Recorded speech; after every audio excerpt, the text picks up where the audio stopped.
그래서 오래간만에 연합성가대 칸타타를 들으니까 굉장히 감동이 되고 감사가 되어집니다. 맞지요? 자, 앞으로는 멈추는 일이 없기를 바라는데 없을 것 같습니다. 그래서 그동안에 갈고 닦은 실력, 축적되어진 그 실력을 오늘 마음껏 드러내지 않았나 싶은데 실력 발휘를 앞으로도 계속 펼쳐나가시기 바랍니다. 김 집사님 알았죠? 오늘따라 멋져 보여. 그 2022년 새해 들어서 은퇴할 때까지 1년여 동안 성경 66권 한 권 한 권 그 내용을 정리를 해서 설교를 해야 되겠다 싶어서 뜻을 정하고 1월 첫 주일은 창세기의 내용 가지고 창세기의 하나님, 두 번째 주는 출애굽기의 하나님, 세 번째 주는 레위기의 하나님. 그러니까 우리는 연초에 설교한 제목을 다 알고 있어요. 그렇죠? 지난주에는 지난주 건 모르나? 에스더의 하나님 이렇게 나가지 않습니까? 그런데 지난주에 굉장히 좀 당혹스러웠거든요.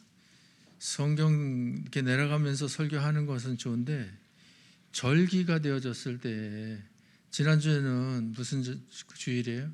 종려주일 혹은 고난주일이라고도 그러잖아요. 종려주일을 맞이했는데 에스더 성경은 나가긴 나가야 되겠고 그런데 하나님께서 딱 예비시켜셔가지고 얼마나 잘 연결시켜 주셨던지 에스더가 불임절을 지킬 때에 그 동족 몰살될 것을 구원하기 위해서 3일 금식하곤 죽으면 죽으리다 하고 왕 앞에 나아가는데 하나님께 온전히 맡기고 나아감으로 인해 동족들을 구원하고 구원받은 그 날을 기려가지고 무슨 절기를 만들었어요? 불임절을 만들었는데 그 내용하고 예수님께서 십자가 못 박혀 죽으셨다 사흘 만에 부활하심을 통해 지옥 갈 수밖에 없는 우리 죄인들을 구원하시는 역사를 이룬 그 절기를 부활절이라고 하고 그 차이가 한 2주 정도 그 날짜 차이도 나는데 그 의미가 같은 의미로 에스더서에서 이렇게 우리에게 교훈을 해 주시는 것을 보면서 깜짝 놀랐는데 오늘은 또 놀랐을까요? 안 놀랐을까요? 그냥 놀랬다고 그러셔. 오늘도 또 놀랐어요. 오늘은 부활주일인데 부활절인데 이 부활에 대한 말씀을 어디서 말씀을 전해야 돼요? 에스더 다음에 욥기거든요. 욥기 그러면 큰 환난과 역경을 고난을 당한 그런 그 내용으로 우리가 알고 있는데 부활은 생뚱맞지 않습니까? 그래서 욥기서를 이렇게 자세히 보느라니까 와 부활에 대해서 말씀을 하시는데 얼마나 분명하고 선명히 말씀하시면서 하나님께서 원하시는 것이 부활했을 때에 부활의 첫 열매가 되신 예수님께서 심판주로 오시는데 재림하시는데 그 앞에서 잘했다 칭찬받을 자가 돼야 그것이 인생 성공적인 삶을 산 거다라고 하는 그런 그 교훈을 하시는 것을 볼 수가 있습니다. 그래서 이 시간에 이 부활에 대한 그 말씀을 함께 나누면서 그런 은혜를 받고자 하는데 그 오늘 본문 말씀을 한번 다시 보도록 하겠습니다. 왜냐하면 욥이 부활에 대해서 어떤 입장을 취하고 있었는가 하는 것을 오늘 본문을 보면은 자세히 알 수가 있어요. 먼저 욥기 19장 23절부터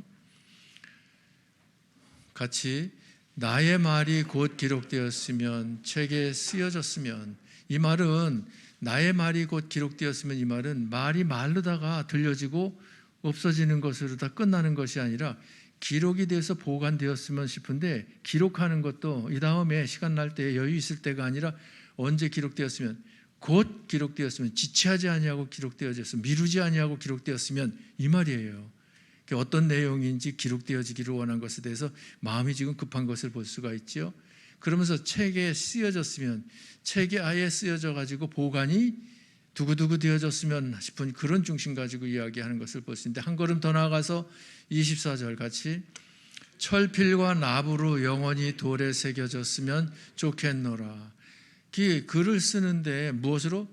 철필로, 철필 알잖아요. 세르다가 만든 그 글씨를 새길 수 있는 그러니까 펜과 같은 역할을 하는 그것을 얘기죠.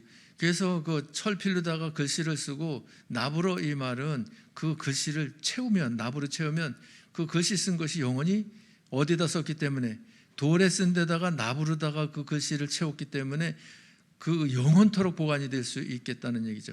자, 그럼 어떤 내용인데 이와 같이 욥은 곧 기록되었으면, 채에게 쓰여졌으면, 철필과 납으로 영원히 돌에 새겨졌으면 좋겠노라 라고 말을 했을까? 그 내용을 이제 25절에서 소개를 합니다. 25절, 욥기 19장 25절 같이, 내가 알기에는 나의 대속자가 살아계시니 마침내 그가 땅 위에 서실 것이라. 내가 알기에는, 욥이 알기에는, 이 알고 있는 것이 이제 기록되기를 원하는 거예요. 철필로 돌에 영원토록 새겨지기를 원하는 거예요.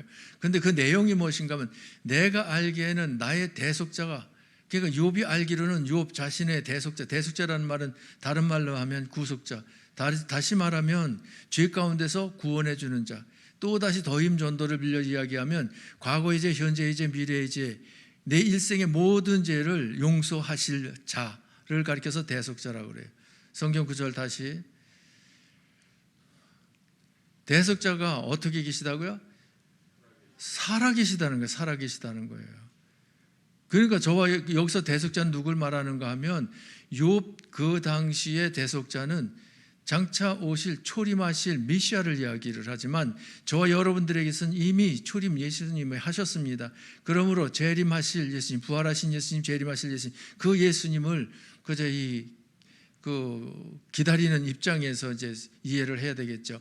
그래서 내가 알기에는 나의 대속자가 살아계시니, 그러니까 초림하실 예수님이 살아계시다. 저와 여러분들도 믿습니까? 재림하실 예수님 살아계신 줄 믿으십니까? 믿으시면 아멘.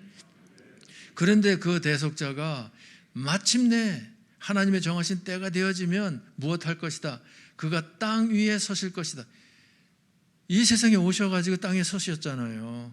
서시기를 아주 진하게, 강하게, 분명하고 선명하게 서신 것이 뭡니까? 십자가에 달려 서신 것이라고 생각할 수가 있죠.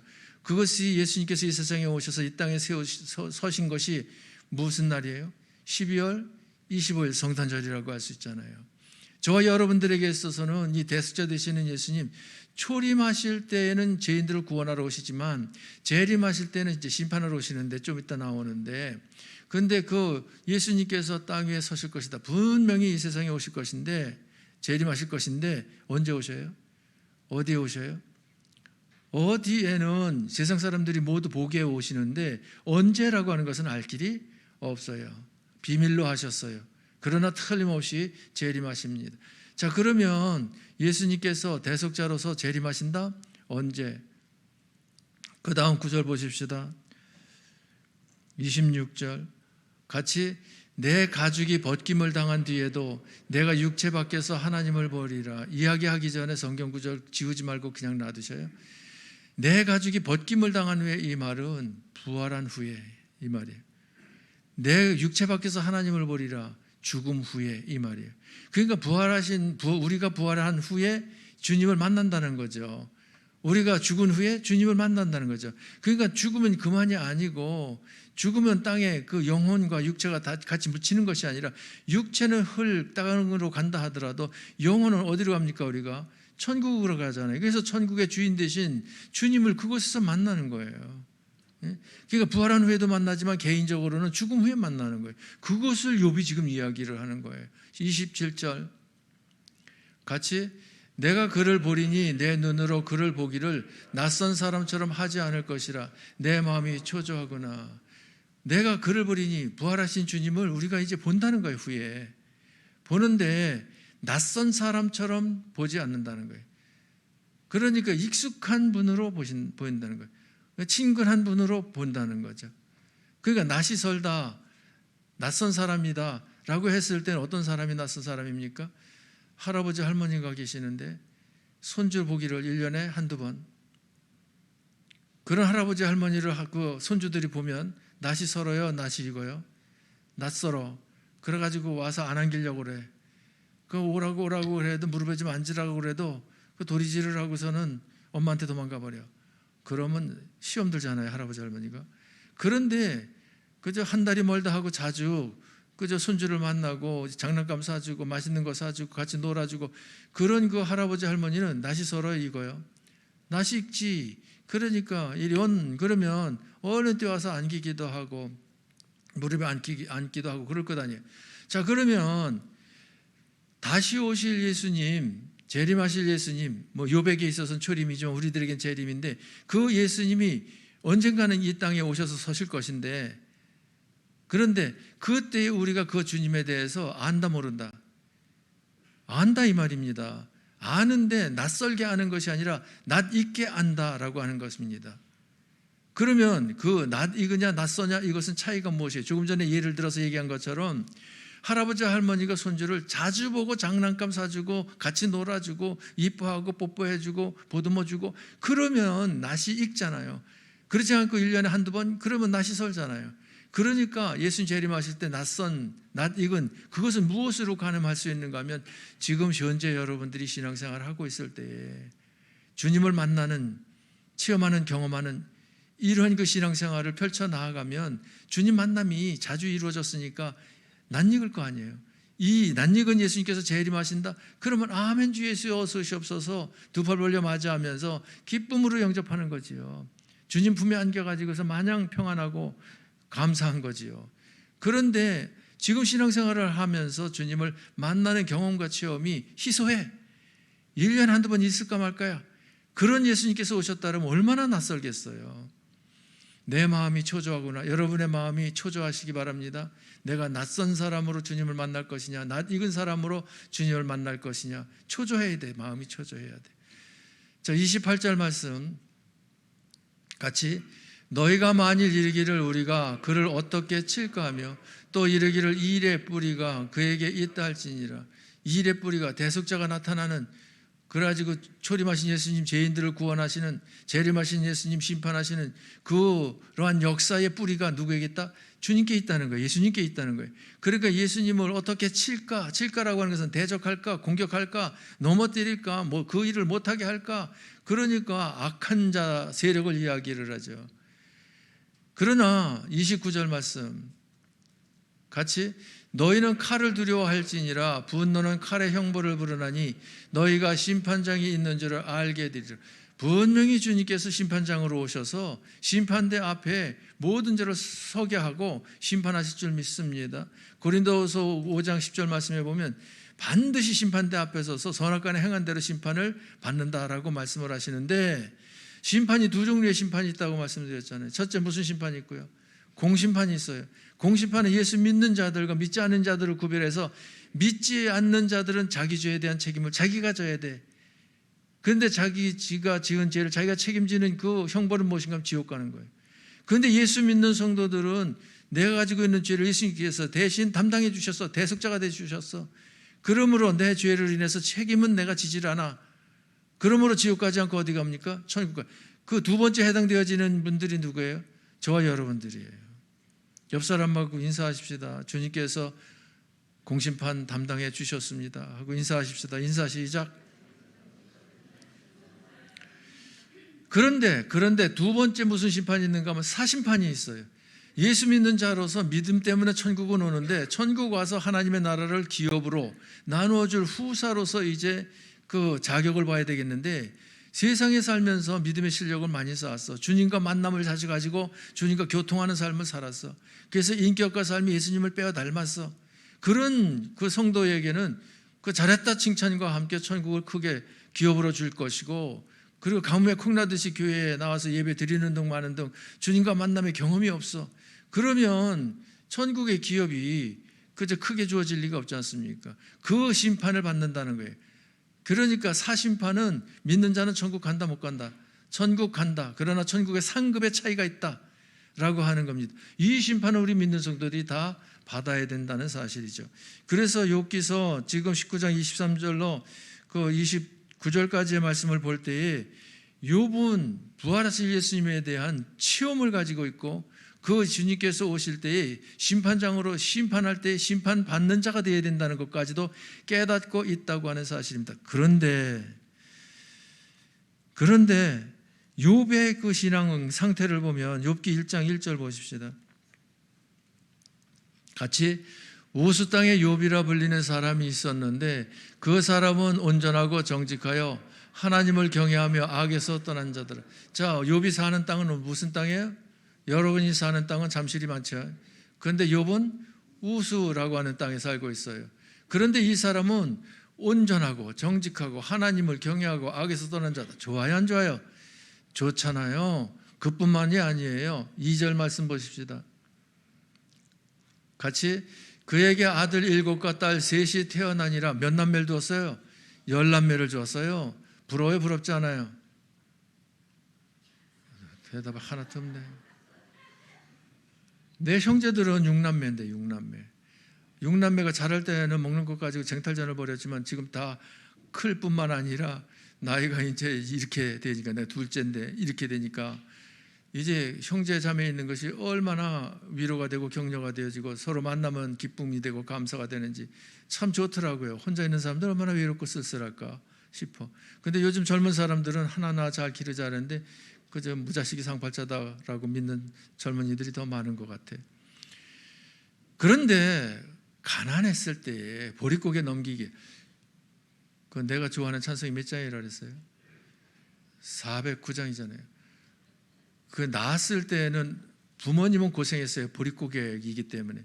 그런데 나놓고 제가 이렇게 성장하고 지금 그 석천 호수 옆에 살다 보니까 내 생일을 기가 막히게 나누셨다 싶어요. 꼭 벚꽃 축제하면 내 생일날까지 끝나든지 아니면 전날까지 끝나든지. 그래가지고 VIP 고객들은 우리 집에 가지고 밥 같이 먹고 그 일반 손님들은 그냥 한 바퀴 돌고 각자 밥 먹고 돌아가고. 그래서 수십만 명이 하루에 왔다 갔다 하면서 생일을 축하하는데 그거 기가 막히더라고요. 근데 뭘 이야기하고 싶어서 그러는가 하면 가난했을 때 자식이 많으면 고생이라. 먹을 게 없으니까 당장 먹을 거 없는데 입을 거야 더 그이나 없죠. 그래서 지금도 생각하면 형님이 새 옷을 사 주셔요, 어머니가. 그러면 키보다 한 뼘은 큰 걸 사줘. 그래가지고 밑에를 걷고 그리고 옷을 입고 이제 생활하면 그것이 한 2, 3년, 3, 4년 이렇게 옷을 입어요. 그럼 키가 그만큼 커. 그러면 그 옷을 나한테 물려주는데 나한테 물려줄 때 또 이만큼 커. 그런데 문제는 뭐가 문제냐면 무릎이 휘어져가지고 뻥꾸가 났고 궁둥이가 휘어져서 뻥꾸가 났어요. 그래가지고 그것을 검은 바지를 무슨 천을 대고 꼬매느냐면 흰 천을 대고 꼬매는 거예요. 그러니까 궁둥이에도 라이트가 2개 달리고 무릎에도 라이트가 하나씩 달리고 이런 상태에 그 다음에 이제 내가 입던 것을 그 동생한테 다시 물려줘야 되잖아요. 그럼 동생 물려주기로는 너무 헤어졌어. 왜? 꼬맨 것까지도 헤어졌으니까. 그러니까 새 거 사줘. 그래서 둘째 서러움을 내가 얼마나 잘한다고요. 형님 때문에 새 옷 못 입고 동생 그 헌 옷 입는데 동생은 또 그저 헤어졌다고 또 새 옷 사주고 그러면서 잘했던 시절이 생각나는데, 그런데 욥은 그런 걱정 안 해도 돼요. 1장 3절 말씀 보십시다. 같이 그의 소유물은 양이 7,000마리요 낙타는 3,000마리요 소가 500결이요 암나귀가 500마리이며 종도 많이 있었으니 이 사람은 동방 사람 중에 가장 훌륭한 자라. 자, 10남매 키우는 거 걱정할 필요 있어요, 없어요? 할 필요 없어요. 양이 7,000마리인데 낙타가 3,000마리인데 소가 500결이면 몇 마리라는 거예요? 1,000마리라는 거잖아요. 암나귀가 500마리, 종도 많다는 거예요. 그래서 동방 사람 중에 가장 훌륭한 사람이라는 거예요. 그런데 10남매 있은들 무슨 대수겠어요. 자, 좋아요, 안 좋아요? 좋아 보이죠? 그런데 결론적으로 이야기하면 이 모습이 세상적으로 육적으로는 물질적으로는 좋은 모습인데 하나님께서 원하시는 바는 갖추지 못하고 있는 모습이다라고 하는 데서 아쉬움이 남습니다. 다시 정확하게 이야기하면 신앙인 성도로서의 가정이기보다는 종교인, 교인에 불과한 그러한 그 욥과 가정이다라고 하는 것으로 우리가 이해를 해야 합니다. 자, 왜 그렇게 보느냐 하는 것을 말씀을 통해서 이제 우리가 확인해야 되겠는데, 만약에 1장 1절, 2절, 3절 그 1장 서론에서 말한 그 동방 사람 중에 가장 훌륭한 자라고 하는 그 훌륭한 자 하나님께서 원하는 모습을 가진 훌륭한 자라고 하면 하나님께서 욥을 훈련할 필요가 있어요, 없어요? 이와 같이 좋은 조건을 가진 것을 뺏으실 필요가 있어요, 없어요? 없잖아요. 그런데 뺐거든요. 처음 받은 그것을 없으시거든요. 그리고는 이제 달리 주시는 것을 볼 수 있는데, 그것을 우리가 이해를 할 때 하나님께서 그럼 왜 훈련을 하셨는가 하는 것을 욥기 7장 17절 보십시다. 같이. 사람이 무엇이기에 주께서 그를 크게 만드사 그에게 마음을 두시고. 욥은 알아요. 하나님께서 사람을 만드셨을 때 어떤 자로 만드셨다? 그를 크게 만드사는데, 크다라고 하는 것은 키가 큰 것을 얘기하는 거예요. 코끼리보다 크지 뭐 기린이 크지 사람이 커요. 여기서 크다라고 하는 것은 존귀함이 큰 것을 이야기하는 거예요. 존귀함이 크게 만드셨다. 그리고 하나님께서 마음을 그 사람에게 두셨다는 거예요. 마음을 누군가 나에게 두었다라고 하는 것은 굉장히 관심을 많이 받는 대상이잖아요. 자, 그런데 문제가 있어요. 18절 같이. 아침마다 권징하시며 순간마다 단련하시나이까. 아침마다 권징이 있다는 거예요. 순간마다 단련이 있다는 거예요. 아니, 크게 여기시고 마음을 두신, 그래서 굉장히 존귀 여기는 그런 존재인데 왜 그에게 아침마다 권징이 있고 순간마다 단련이냐? 그럼 어려움이 있다는 얘기지 않습니까? 그러면서도 19절 말씀 같이. 주께서 내게서 눈을 돌이키지 아니하시며 내가 침을 삼킬 동안도 나를 놓지 아니하시기를 어느 때까지 하시리이까? 눈을 돌이키지 않는다. 그러니까 시선이 나에게 무엇되어 있다? 고정되어 있다는 거예요. 김 목사 시선은 가운데 주로 고정이 돼요. 양쪽은 고개를 돌려야 돼서 고정이 잘 안 돼. 그래서 은혜 받는 자리는 가운데 자리가 옆자리보다 더 나아요. 부장님, 그렇죠? 주일날 새벽 되어지면, 주일날 일부 예배 드리러 일찍 오면 이동근 목사님이 하임이 아들 데리고 사모님이랑 같이 와요. 그러면 어려서부터 걸을 때서부터 훈련이 돼 있어요. 하임이가. 온유도 그랬고. 교회 오자마자 본당에 올라와가지고 내가 일찍 와서 앉아 있으니까 여기 올라오면서 목사님 안녕하세요 인사를 해요. 그러면 여기 올라와가지고 무릎에 앉혀.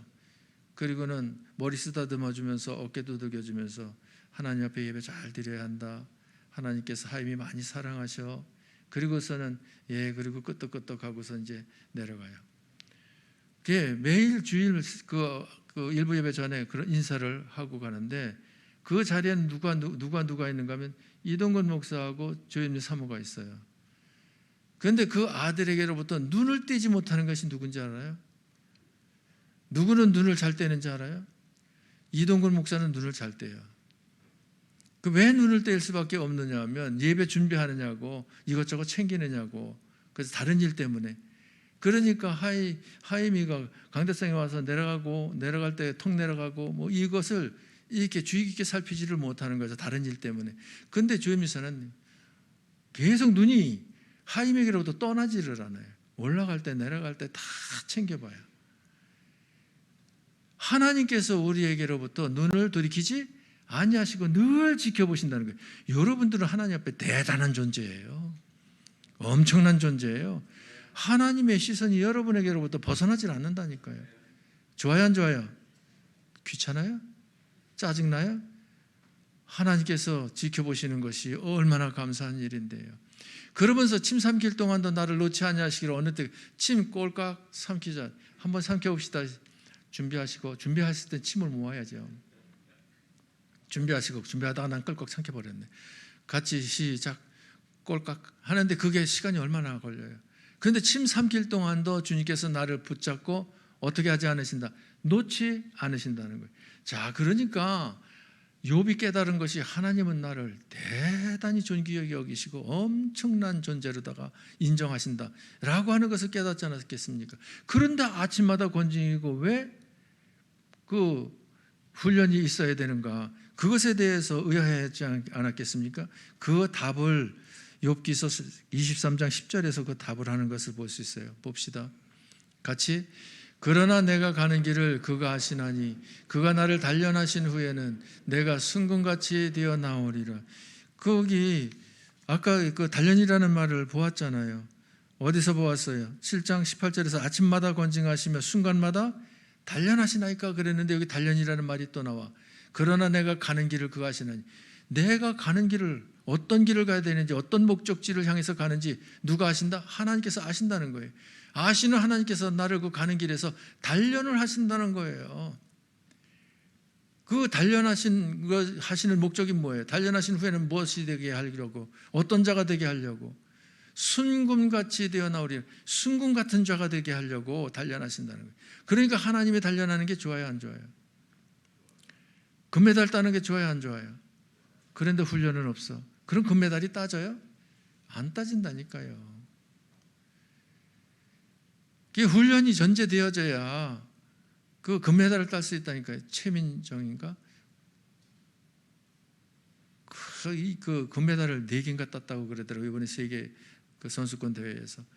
그런데 스케이트를 잘 타긴 잘 타요. 그런데 그 훈련을 얼마나 많이 해요. 그래서 훈련한 과정도 보여주기도 하고 그러더라고요. 그러니까 우리들도 마찬가지. 군인이 훈련을 받지 아니하고 계급이 승진되어져 가지고 올라가는 그런 군인이 있어요? 대위가 되든지 대령이 되든지 대장이 되고, 그런데 훈련을 안 받았다. 그런 그 군인은 없어요. 훈련을 잘 받음을 통해서 무엇을 갖추어야? 실력을 갖추어야 그 실력에 맞는 지위가 주어지는 거예요.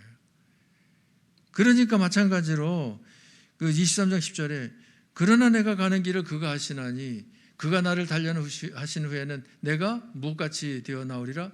순금같이 되어 나오리라.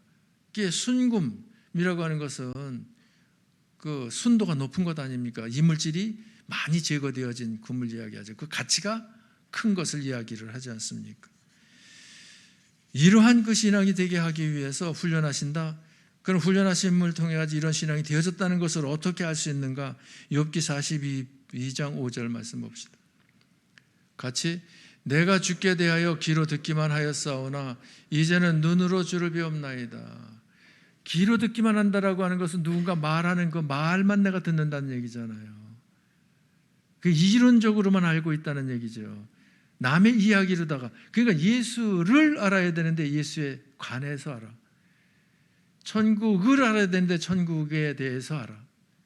하나님을 알아야 되는데 하나님에 관해서 알아. 그러니까 관해서 안다라고 하는 것은 이론적으로 하는 거지 실질적으로 하는 것이 아니에요. 머리로만 아는 거지 가슴으로다가 아는, 삶으로 아는, 인격적으로 아는, 이것이 되어지지 아니한 것을 이야기하죠. 그랬을 때에는 귀로만 들으니까 주님과 인격적인 만남이 없어서 자기의 실체를 발견하지를 못해. 그러니까 욥의 친구들이 등장해가지고 욥에게 네가 큰 죄를 지었기 때문에 이런 엄청난 시련을 겪으니 크게 회개해야 된다라고 이야기하니까 욥이 내가 무슨 큰 죄를 지었나? 난 죄 지은 법이 없다. 그 의인이 고난받는 거다. 그러면서 회개할 생각을 안 해.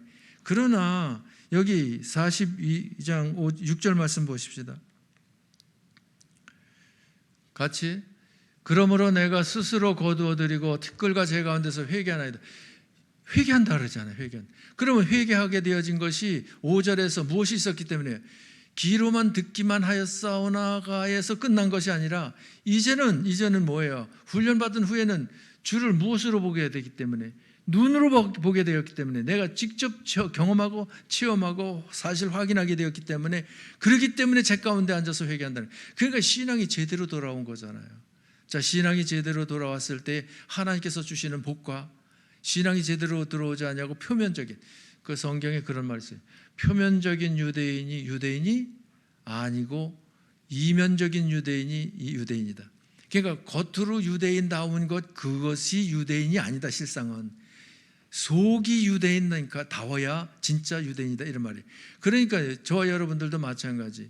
교회 그 주일을 맞이해서 정한 때에 예배드리러 나와가지고 찬송하고 기도하고 성경 말씀 경청하고 그리고 성가대 찬양도 듣고 그러는 겉모습 거기서 끝이다. 그러면 안 되고 여러분들의 그 심령 속에 예수 그리스도가 자정해 계셔야 되고 주님께서 원하시는 믿음의 실력이 갖춰져 있어야 돼요.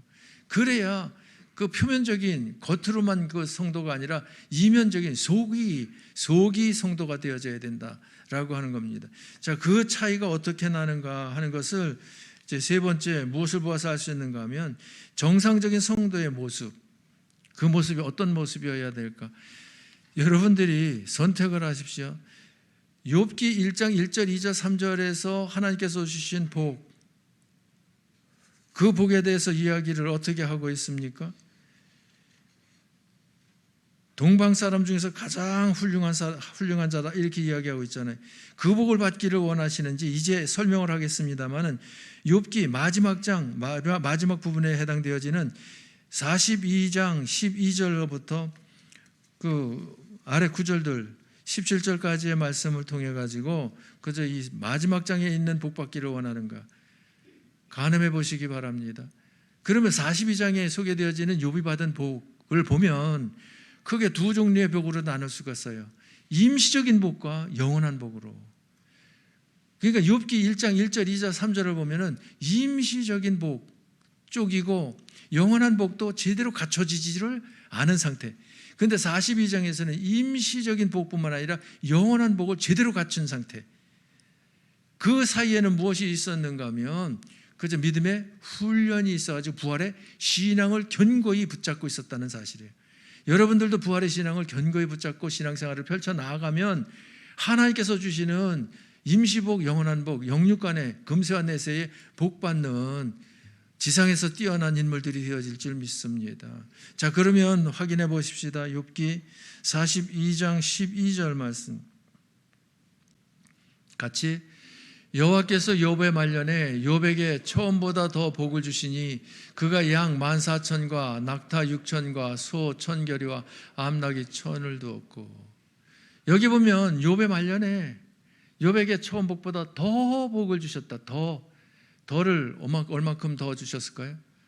갑절을 더 주셨어요. 어떻게 알 수 있는가 하면 복을 더 주신 것이 양이 몇 마리?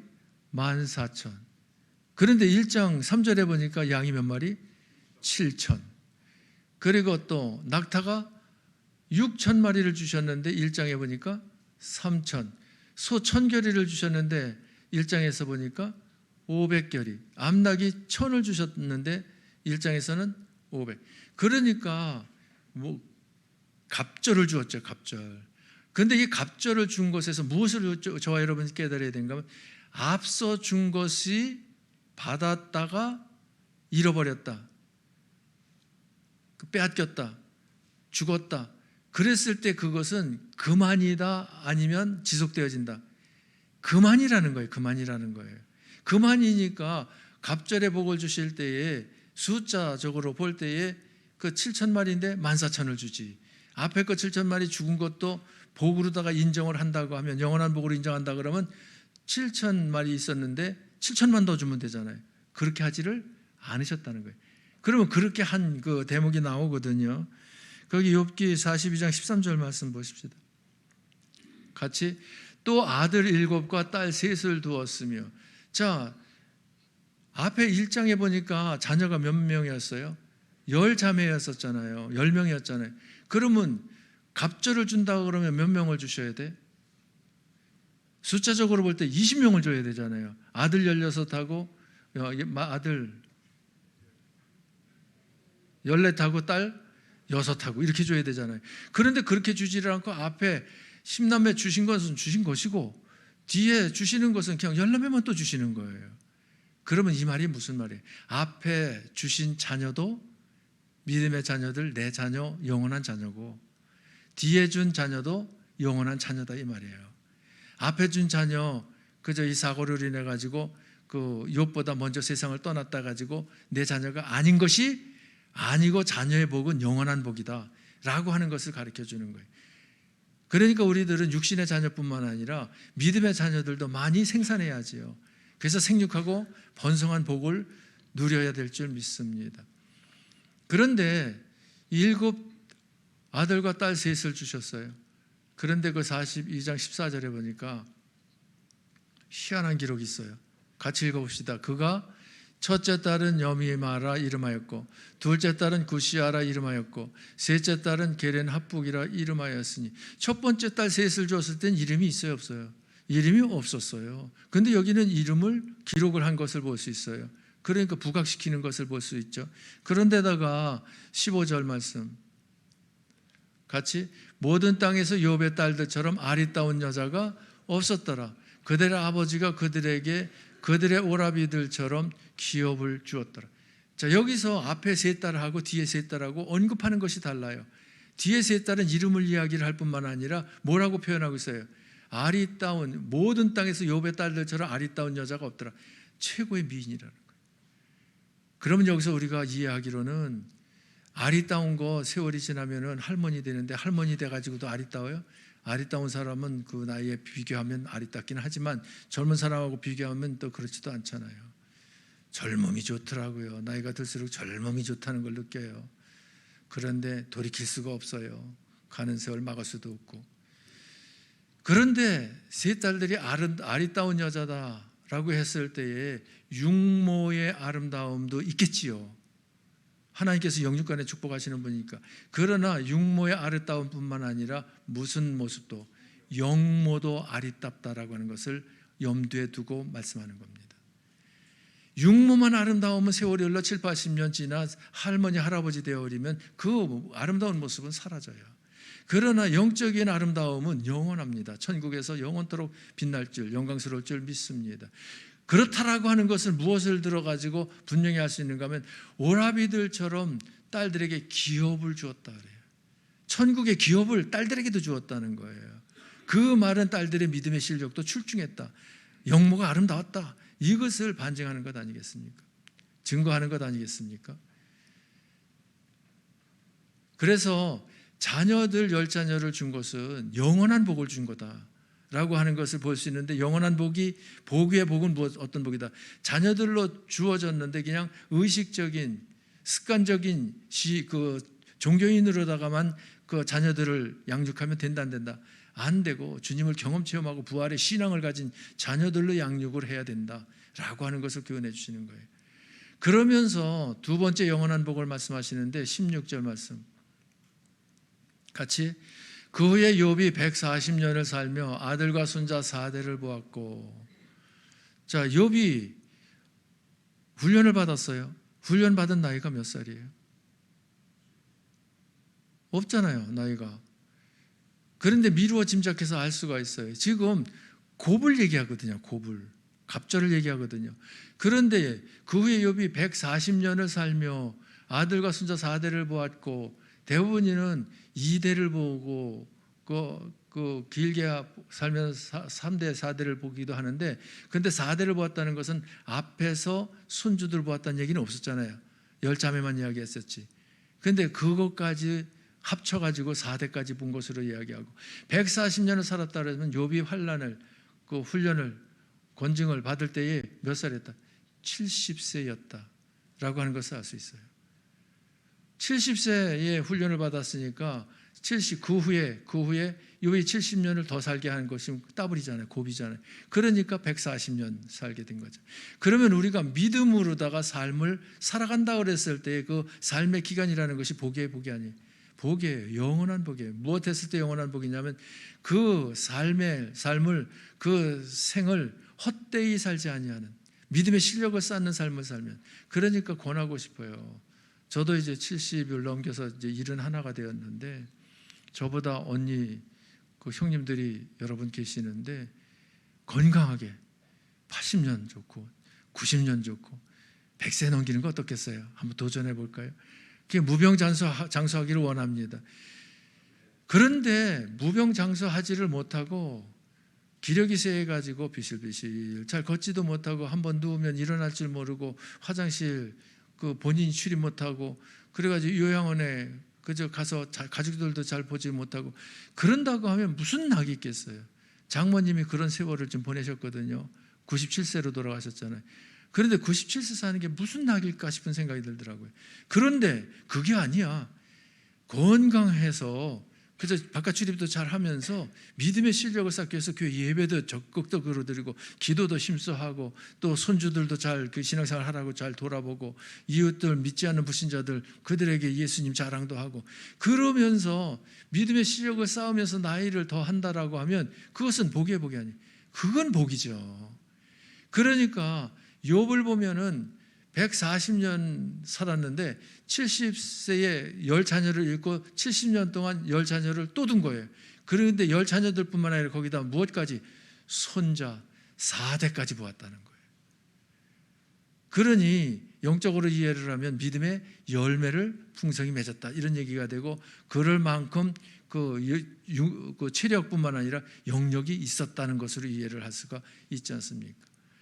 아무튼 결론적으로 42장 17절에 보니까 욥이 늙어 나이가 차서 죽었더라. 하나님께서 정하신 나이까지 살고 하나님께서 원하는 삶을 살고 그리고 하나님께서 부르시며 하나님께로 갔다 이런 이야기입니다.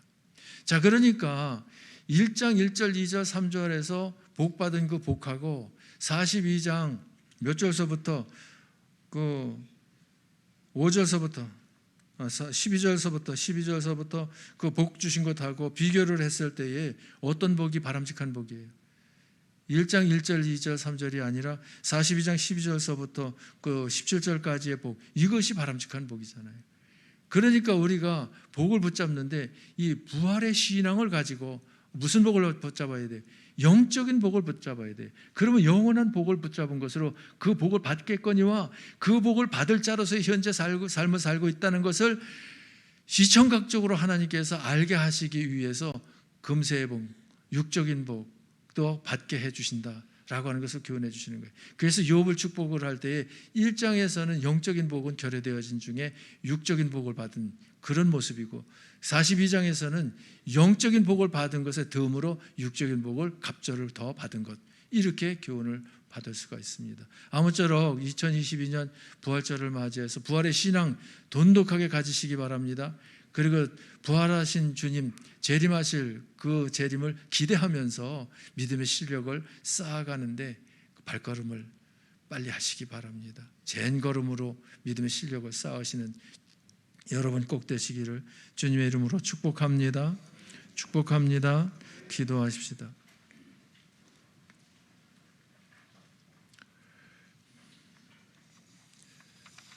욥이 부활의 신앙을 가지고 그 신앙에 대한 내용을 기록하기를, 책에 쓰기를, 철필과 나부로 돌에 새겨 영원히 보관되어지기를 원한 것을 보듯이 저희들도 부활에 대한 신앙, 그 신앙을 마음속 깊이 새기고 간직하게 하여 주셔서 진정 부활의 첫 열매가 되신 주님 앞에 섰을 때에 잘했다 칭찬받는 편이 되게 해 주시기를 원합니다. 심판대 앞에 섰을 그때뿐만 아니라 그 삶의 과정 속에서 하나님께서 인정하심직한 승리의 삶을, 성공적인 삶을 살기를 원합니다. 그러한 삶은 부활하신 주님과의 만남을 가지고 사귐을 이루며 동행하는 삶을 사는 것이라야 한다라고 하는 사실을 깨닫게 하시니 감사합니다. 욥이 1장의 복을 받은 것만 가지고도 세상에서는 육적으로는 얼마든지 훌륭한 인물로 인정받을 수 있겠지만 정작 하나님께서 원하시는 것은 부활의 신앙을 가진 자로서 육적인 세상적인 복, 그건 영원하지 못한 복으로 가치를 인정할 수 없기에 영원한 복을 받는 자가 되게 하시는 역사를 이루신 그 역사에 대한 이해를 저희들이 하게 하여 주시고 하나님의 훈련을 받고 있습니까? 감사함으로 잘 받아 승리 성공할 수 있는 모든 성도들 되게 해 주옵소서. 예수님 이름으로 기도하옵나이다. 아멘. 이 시간에는